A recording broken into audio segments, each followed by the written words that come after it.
na nakuha natin itong tanglad. Yung malunggay, naanuhan ko na, nakagpatan ko na. Just ready na tayong magluto ng tinolang manok.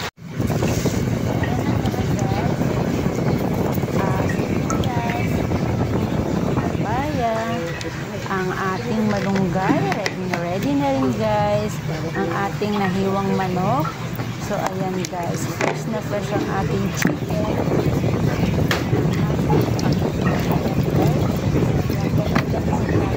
Pinahirapan ako maghiwa.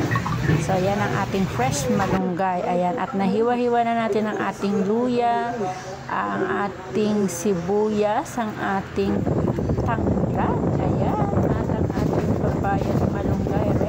Ready na rin ang ating pagluluto. Ayan, mag-saute na tayo ng ating luya at sibuyas. Pagsamasamahin na natin siya guys, ang ating tanglad para magkaroon ng aroma. Wow, ang palunggay,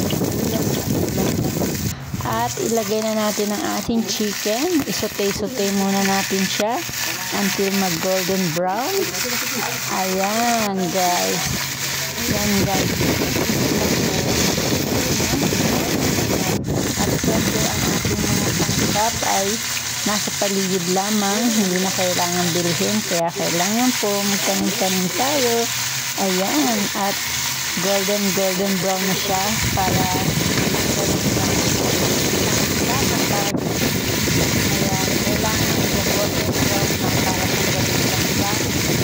kasabay na rin natin ang ating papaya pag-saute para po ay mabilis lumambot kasi medyo matagal lumambot ang ating papaya. Ayan, takpan muna natin siya. Ayan, at lutong-luto na yan guys. Ay pa lang guys, ay ulam na malambot ng ating papaya.